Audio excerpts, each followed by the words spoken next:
Recuerden que nosotros no solo verificamos los parámetros críticos del proceso, sino los atributos de calidad.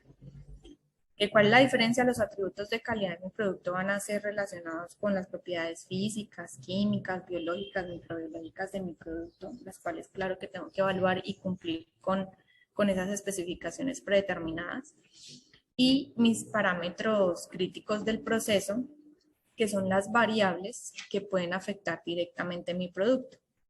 Por ejemplo, que yo estoy haciendo una compresión y resulta que si yo pongo a una mayor velocidad mi equipo, mi comprimido ya no va a tener el mismo peso, o sea que me va a afectar mi producto.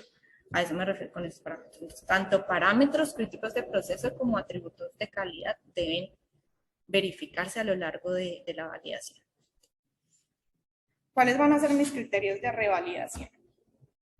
Para los que tenían de pronto algunas dudas en este punto.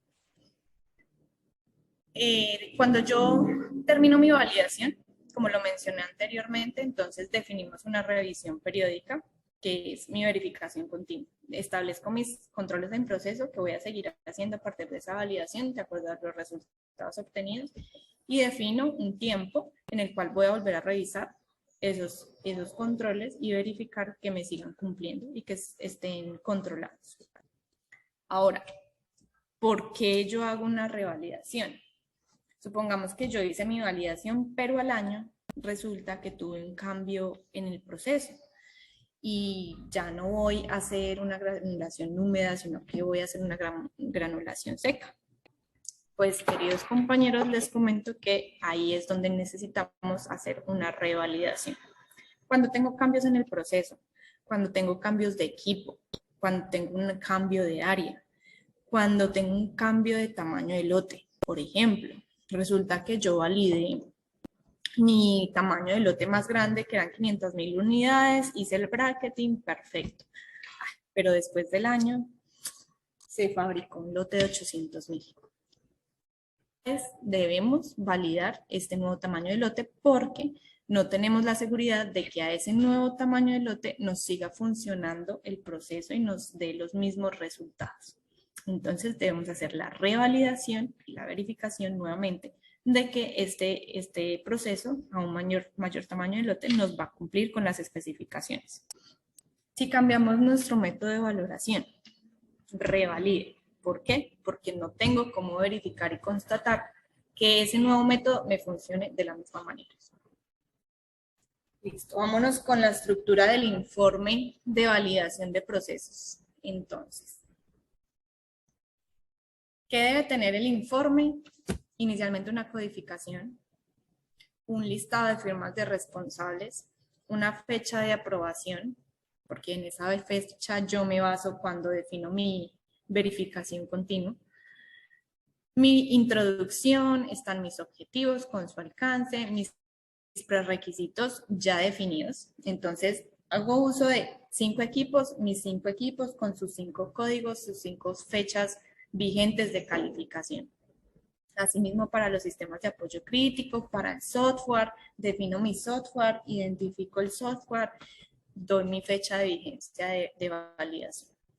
Materias primas.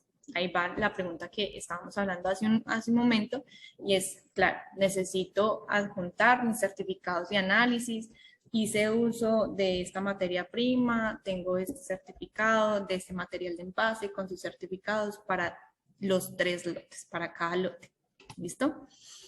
Vamos a definir como un flujograma del proceso para ver un poco más en detalle las etapas del proceso junto con su descripción. La metodología de validación, pues la definimos en el protocolo. Aquí lo que hacemos es decir, ok, yo seguí el lote tal, como lote número 1, lote 2 es el lote tal, con su respectiva codificación, su respectivo producto, toda la información del lote. El plan de muestreo lo cumplí, se hizo de esta manera, mis tablas de resultados, mis resultados fueron estos. Hago un análisis estadístico, recuerden que el análisis estadístico yo lo debo hacer, o sea, mi análisis como tal de todos los resultados, yo lo hago tanto de mi lote, por cada lote, como un análisis intralote, es decir, Yo verifico el comportamiento de mi primer lote con el tercero, del segundo con el tercero, cómo fue, cuál es esa comparación que yo puedo tener ahí entre esos 3 lotes. Una discusión, unas observaciones y finalmente una conclusión de si mi proceso está validado. Entonces, recuerden, aquí es muy importante en los resultados, es importante incluir el paquete técnico de fabricación de los lotes que pertenecen al proceso de validación. Es decir, yo analicé 3 lotes, de esos 3 lotes yo voy a anexar mi paquete técnico. ¿Por qué? Porque eso me da una mayor robustez en la información. El que vaya a verificar va a decir, venga, yo quiero revisar los controles en proceso que se hicieron normales en fabricación. Y esos resultados pues me tienen que coincidir con los controles que yo hice, con mi plan de muestreo. Porque si no, pues tenemos una gran falla. Por eso es importante darle robustez a nuestra información. Todos los detalles de etapas críticas, de pronto si durante el proceso tuvimos alguna acción adicional que no estaba procedimentada, alguna desviación, algo fuera de lo normal, debe ir formalmente registrado junto con una justificación y esto junto con el procedimiento de control de cambios y desviaciones que nosotros tengamos como empresa. Bueno, hablemos un poco del tratamiento estadístico. ¿Qué tratamiento estadístico le damos nosotros a estos lotes? Entonces, un tratamiento estadístico descriptivo, como por ejemplo el promedio, coeficiente de variación, desviación estándar, que nos va a dar como esa proporción de qué tan desviados están nuestros datos, cuál es como esa tendencia, la dispersión entre los datos. Y adicional a esto, pues hay otras herramientas que nos permiten tener un mejor control y son las cartas de control, en donde podemos ver un poco más en específico a lo largo del proceso el comportamiento de nuestro producto. Estas se representan mediante gráficos como lo podemos ver en la pantalla y nos permiten visualizar las variaciones del proceso y determinar si este se encuentra bajo control. Aquí es súper importante porque podemos hacer uso de esta herramienta para aprovechar áreas de oportunidad, medidas correctivas que podamos implementar para mejorar nuestro proceso. En general, o sea, nuestro objetivo es chequear la estabilidad del proceso. ¿Qué tan estable es mi proceso? ¿Qué tan controlado es mi proceso? ¿Qué puedo hacer yo para mejorarlo, para tenerlo un mejor control? Tenemos también el uso de histogramas que nos permiten pues verificar ese comportamiento, la distribución de ese comportamiento, en qué puntos estoy fallando, en qué momentos son los que yo estoy teniendo una mayor dispersión de mis datos o que se me sale de control. Y recuerden que este análisis se hace tanto para el lote como tal, como entre los lotes. Yo voy a definir, por ejemplo, ya, voy a analizar mi lote 1 con mi lote 3, voy a analizar mi lote 2 con mi lote 3 y definir como ese análisis que me va a permitir evidenciar el comportamiento dentro de todos los lotes. Y adicionalmente tenemos la variable capacidad de proceso, que nos brinda el grado de aptitud que tiene un proceso para cumplir con las verificaciones técnicas deseadas. La capacidad de proceso es súper importante, no sé si la conozcan, y nos habla, de acuerdo a su resultado, nos puede definir si nuestro proceso no es adecuado, si nuestro proceso requiere de modificaciones serias, si nuestro proceso requiere un control estricto o tal vez nuestro proceso es adecuado, que es cuando nuestro CP está dentro de un rango de 1.33 a 2. Les recomiendo mucho buscar esta variable porque es súper importante. O si de pronto nuestro proceso, mejor dicho, es un proceso 6 sigma que está bajo control. Entonces, voy a concluir y ya pasamos como al tema de preguntas para responder sus dudas. Entonces, concluyamos. La validación de procesos es un componente permanente en las buenas prácticas de manufactura de cada organización. Es importantísimo disponer de un equipo de validación con carácter multidisciplinario, con una base de conocimientos que siempre esté en constante actualización, que tengan un sólido soporte documental, tanto en la gestión de riesgos como desviaciones y control de cambios, porque esto ocurre mucho dentro de las empresas, los cambios que día a día se nos dan y esto nos puede generar revalidaciones. Y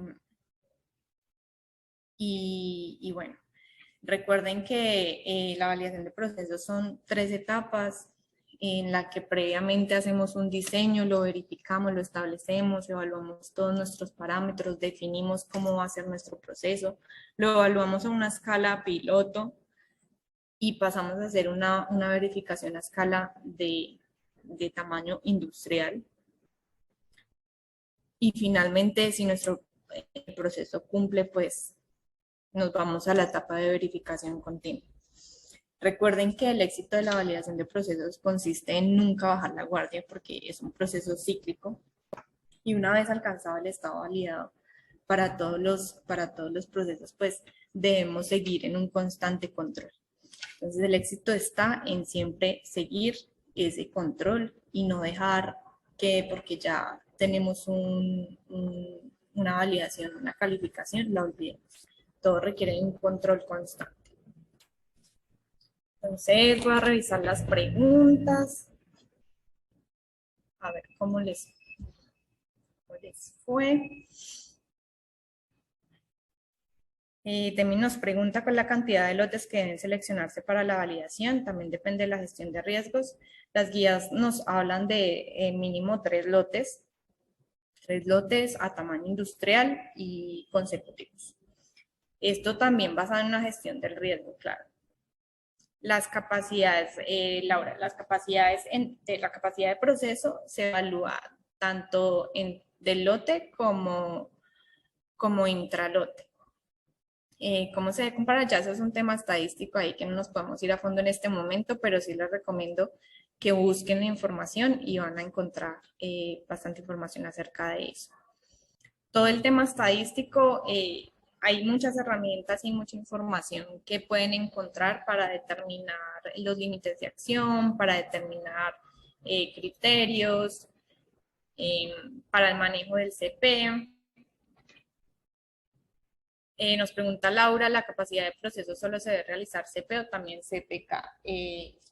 También, o sea, para nosotros poder evaluar el CP debemos evaluar CPK, si no estoy mal, pero lo que les digo, hay mucha información acerca de esa parte estadística que podemos de pronto ir más a fondo en un próximo webinar. Dice Francisco, si se cambia de proveedor de una materia prima, ¿se tiene que revalidar el proceso entero? Sí, claro que sí, se debe revalidar porque hay un cambio de materia prima. Y también iría con la revalidación del proveedor.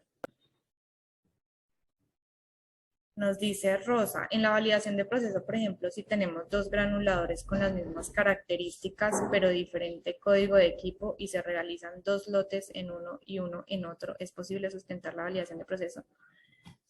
Claro, sería posible en el caso en el que mi equipo es el mismo, que lo único que cambia es mi codificación, pero si mi equipo es el mismo y los 2 equipos los tengo calificados, pues es posible.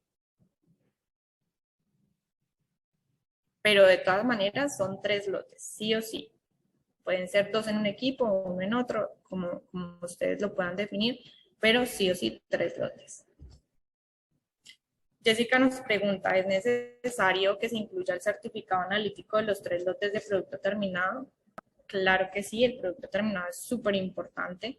Esto nos da nos consta de que nuestros análisis concuerdan con los de producto terminado. Buenos días, Daisy. Cuando dices área en la revalidación, ¿es si se cambia un equipo de ubicación? Sí, exactamente. Cambiamos el equipo de ubicación a otra área diferente en la que está.